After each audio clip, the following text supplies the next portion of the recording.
Hi, and welcome to another episode of Hot Takes with me, the Silver Fox.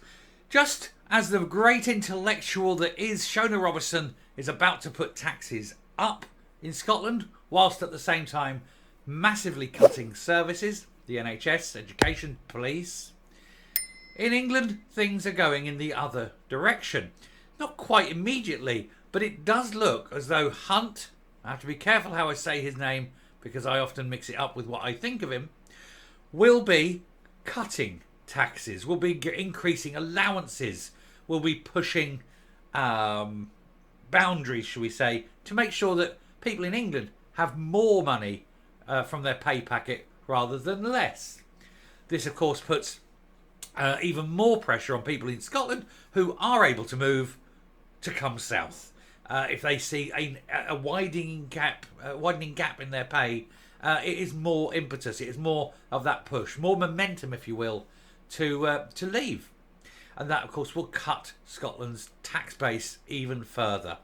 And so, will old 86 herself genuinely put the taxes up today or tomorrow? It'll be tomorrow, won't it? In the budget, will she even do that? Does she even understand the implications of what this will do, or will she just suck it and see? And maybe make major cuts to the areas that really need to be cut.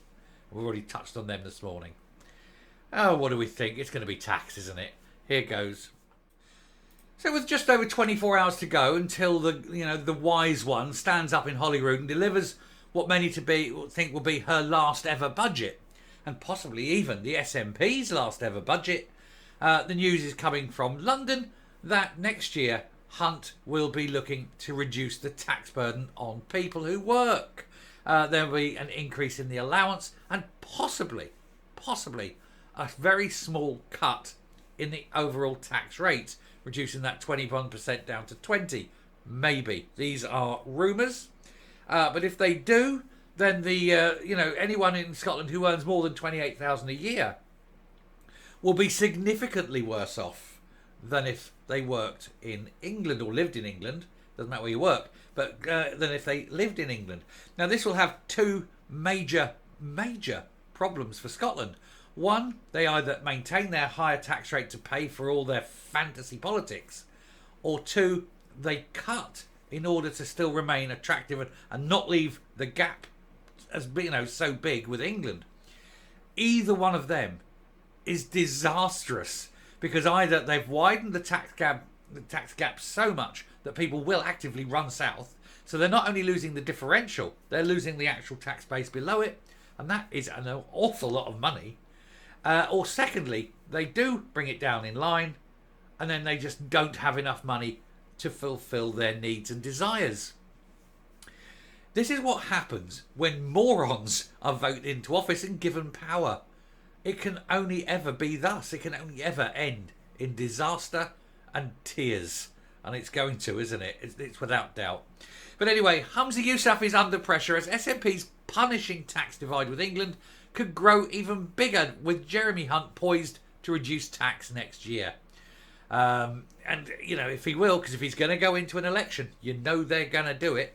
So Alibaba under pressure as Scotland's, or SNP's, punishing tax divide with England could grow even bigger, with Jeremy Hunt poised to reduce tax next year. Baba is under growing pressure to scrap plans to hike up income tax, with the UK government plotting to reduce the measures in England, meaning the tax divide will grow, and it will grow continually, because once you get a little taste of increasing the tax, as they have, it just keeps edging up slowly, piecemeal. Sometimes not an increase in the rate, but you just don't rise the allowance at all. You shrink the allowance gaps and things like that. And it's a way of sneakily getting just a little bit more tax all the time to cover what you are wasting money on, really, and for things that you shouldn't be giving money away to. Foreign aid, international development, embassies, it's all BS, isn't it? But it's all expensive crap as well. Scottish workers face huge growing tax divide with their English counterparts next year, as Jeremy Hunt is poised to cut income tax in the spring budget. This will heap the pressure on Humza Yousaf, who is once again raiding taxpayer pockets to pay for a £1.5 billion black hole of their own making. Scotland Secretary Alistair Jack has blasted the FM's plans for creating a new tax band, which will hammer those earning £75,000 until those earning £75,000 decide enough's enough and move south.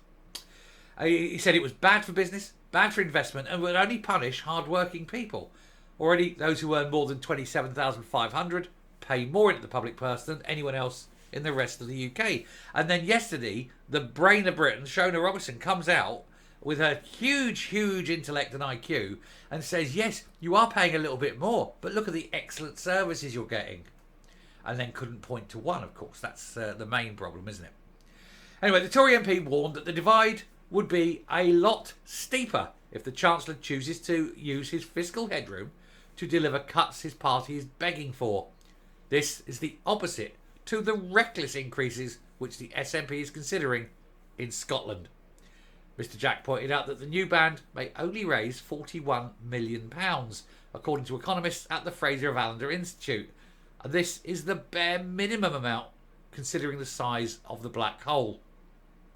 Well, actually, yesterday I read it was 39 million, but that's assuming that it's even that much. If a lot of people decide that enough's enough, cut and run, then what they call behavioural change, could actually see it being a loss.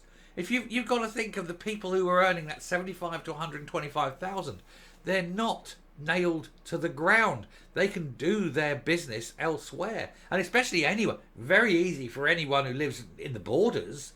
They can literally just sell up, move south, and go 10 miles south. All right, you might increase your journey to work by a few miles every morning, but look at the savings you're going to get in tax. It's immense, and there's no reason why someone sufficiently wealthy couldn't arrange to have their address moved without physically moving. They can physically move in one house, but they can have their official address and their correspondence at somewhere else in England. And it's easy enough if you're setting up a company and you can just register everything to your company address in England. It's not a problem.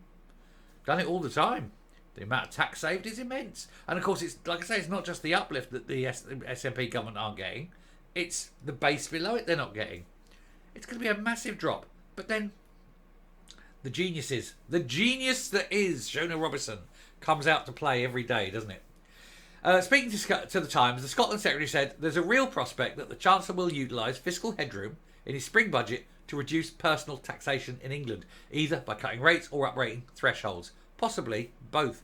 Someone was saying that if he uprated thresholds by inflation, index-linked them, that would be nice. That would be basically 2,000 a year more before you started paying tax. He probably won't go that far, but there's no reason why he couldn't up it by 1,000 a year more before you started paying tax. That's a sweet little incentive, isn't it? And if you can drop the rate by maybe 1% as well, hey, that's an immense amount of money saved. And the differential between England and Scotland then would be sufficiently high across all tax bands that people would move. If he does this, and the Scottish Government has already introduced the extra tax threshold, the extra tax band, this will then further widen the gap between taxpayers in England and Scotland with little extra income raised. So small, it wouldn't even be noticed, but the drop would be sufficient because people go. Morons. Scots will pay even more income tax under the SNP. Punishing hard-working people in a formula is bad for business and bad for investment.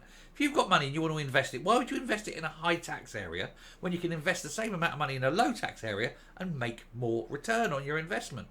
That's ultimately what investments are. You want to see what your returns are. And a high-taxation place, your returns are down. So, thanks, but no thank you. He said it will deter people to coming here to work, and it will. The SNP needs to stop punishing hard-working people and incentivise and grow the economy. Scotland is already the highest tax part of the UK. A new tax will widen still further the tax differential between them and England. Well, it's going to happen, isn't it? Even SNP MPs are doubting the decision to increase tax would raise the minimum amount and turn away businesses. Rebels like Kate Forbes and Fergus Ewing suggested this would make it seem like Scotland was closed for business. And with the geniuses in power that you've got, it certainly seems like that. But yeah, he's the man that is going to utterly destroy the SNP if he cuts tax rates, increases thresholds, and then watches as you know, the geniuses that are running Scotland squirm and literally won't have a clue what to do. And here's the thing, he's got them in a catch-22 because regardless of what they do, they're screwed. Oh joy, this will be a joy to watch. It will what I cannot wait to watch these people squirm because they are so stupid. Coming up.